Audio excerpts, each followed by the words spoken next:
d'être tous trois des sorciers, ça forge les liens, pas vrai? Avec ça, nous allons devenir de grands amis. Eh bien, oui.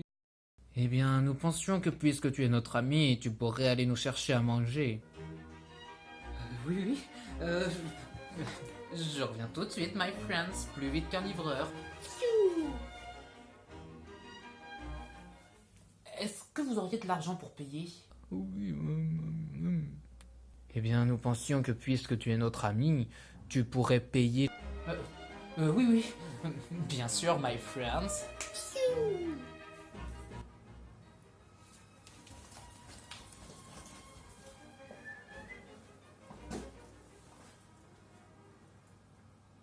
En fait, être ami, c'est un peu être exploité. Mon fils.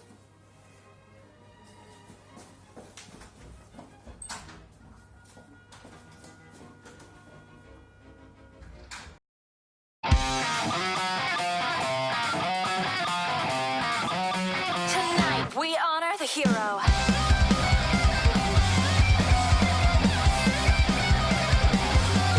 Tonight, they'll don their masks, the kids that tear it down, and all the scheming lies will sooner look the end. Turn up the temperature, entice that golden taste, give it some flavor, flavor, flavor. Let's drive them crazy. Return to the yesterday we cast away. Let's drive them crazy. We'll overrun the point of no return. I know.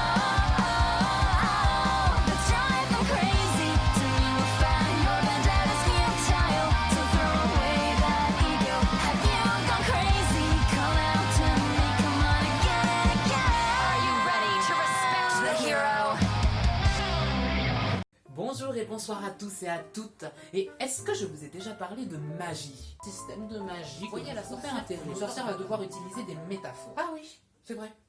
Mais bon, j'ai envie de dire, le passé c'est le passé. Et c'est pas parce que je me suis planté une fois que je dois arrêter toute tentative de faire une magie intéressante. Même si pour aujourd'hui je vais me prendre un modèle. L'atelier des sorciers, encore un manga mais cette fois-ci écrit par Kamome Shirahama, nous plonge effectivement dans un univers où la magie est particulièrement bien expliquée et compréhensible.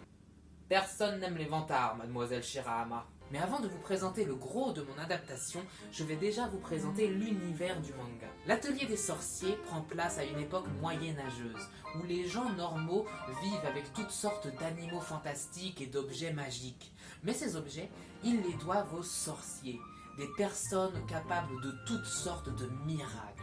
Cependant, les sorciers représentent une communauté dans laquelle on est et que jamais on ne rejoint. Est-ce que vous voulez jouer avec moi? Quoi? Ah non, j'ai mieux à faire de mon temps. Ah, je vois. C'est parce que je suis pas un sorcier, moi? Eh ben si c'est ça, eh ben, moi je jouerai qu'avec les non-sorciers. Hé, les gars, est-ce que nous dégage? On veut faire quoi? C'est une critique de l'inégalité des chances et des classes sociales, ça. Parce qu'en effet, on est amené à découvrir que les sorciers ont organisé toute une mascarade autour de la magie. Et c'est pas du spoil, hein, c'est dans la première moitié du premier tome. L'idée qu'on est sorcier mais qu'on ne le devient pas, c'est du pipeau. Mais pourquoi, me demanderez-vous? Par avidité ou par mégalomanie ou par désir de garder les gens sous leur contrôle? Eh bien, sûrement que chaque sorcier a sa propre façon d'appréhender la situation. Cependant, son origine réelle et véritable remonte à une époque lointaine et troublée, celle de l'âge d'or de la magie. À cette époque, n'importe qui pouvait utiliser la magie. Mais ça apportait beaucoup de problèmes. On utilisait la magie pour faire la guerre, ou pour se maudire, ou pour se faire tomber amoureux, ou plonger dans un sommeil de 100 ans. Et c'est dans cette situation que les premiers sorciers apparurent, et mirent au point deux solutions. Ça c'est cadeau. La première fut d'interdire tout usage de la magie pour altérer le corps ou l'esprit d'une personne. La magie qui pourrait blesser ou soigner. Et la seconde fut de n'aller contre cette règle que pour une situation. Ça c'est deux. Celle d'effacer la mémoire de ceux qui vont contre.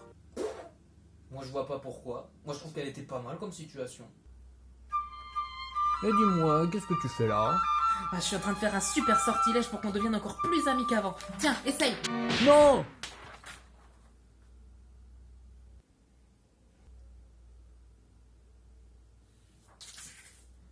Sois mon ami, sois mon ami, sois mon ami, sois mon ami.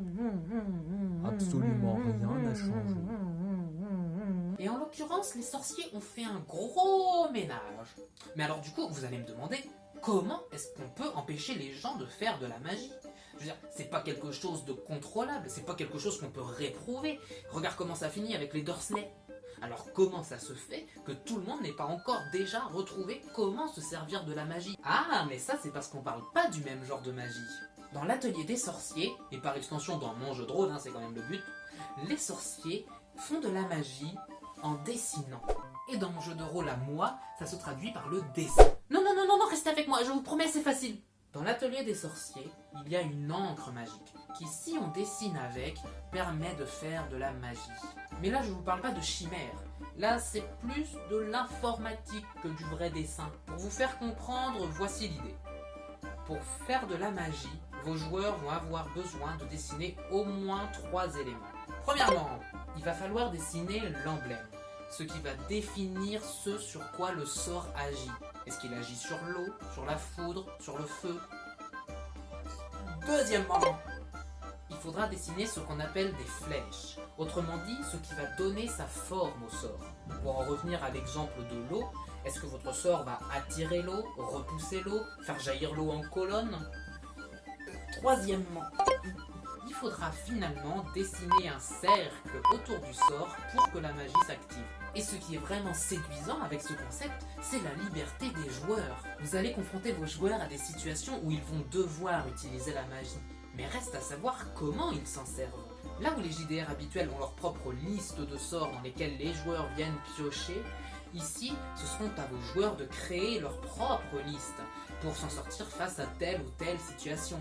Ce qui fait qu'on a un potentiel infini en fonction de qui est-ce que vous invitez à votre table. Ainsi, le garde vous explique que vous ne pouvez pas rentrer dans la ville si vous n'avez pas votre chapeau de sorcier. Que faites-vous? On le bute.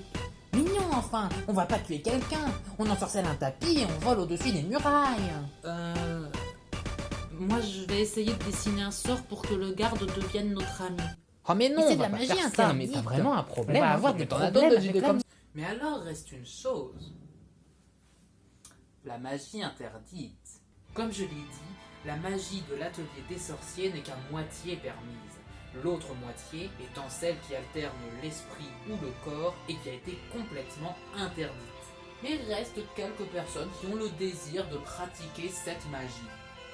On les appelle la confrérie du capuchon. La confrérie du capuchon est vraiment très intéressante car on peut facilement lui donner le rôle du méchant et on peut pourtant aussi facilement lui donner d'excellentes motivations. La confrérie du capuchon, elle va s'opposer à beaucoup d'aspects critiquables de la société des sorciers. Elle va s'opposer à l'interdiction des sorts qui alternent le corps, parce que ça inclut les sorts de soins. Elle va s'opposer au fait que seuls les gens nés chez les sorciers peuvent être des sorciers, etc., etc., etc. Alors, peut-être que vos joueurs vont vouloir faire partie de la confrérie du capuchon. Peut-être qu'ils vont vouloir empêcher les inégalités de l'accès à la magie. Ou alors peut-être qu'ils vont tout simplement vouloir apprendre de nouveaux sorts grâce à la magie interdite. Ainsi, mon adaptation de l'atelier des sorciers n'est pas un jeu de rôle banal, mais un jeu de rôle dont le but est d'encourager vos joueurs à la création, de les encourager à utiliser les outils qu'on leur confie pour façonner tout un univers dont ils se sentiront vraiment les créateurs, que ce soit en créant leurs propres sorts, leurs propres objets ou n'importe quoi d'autre. Et c'est la fin de cet épisode de l'envers de l'écran. Mais bien sûr, ce n'est pas le dernier. N'hésitez donc pas, d'ici la prochaine fois, à me raconter vos parties de jeux de rôle, à m'expliquer si mes règles et l'univers ont été bien et clairement expliqués, et à aller voir l'œuvre originale, qui pourra vous présenter l'univers que moi j'ai dû résumer, qui va pouvoir vous donner des inspirations de scénarios et évidemment de sortilèges pour votre table. Et sur ce, je vous donne rendez-vous lundi prochain. Ciao!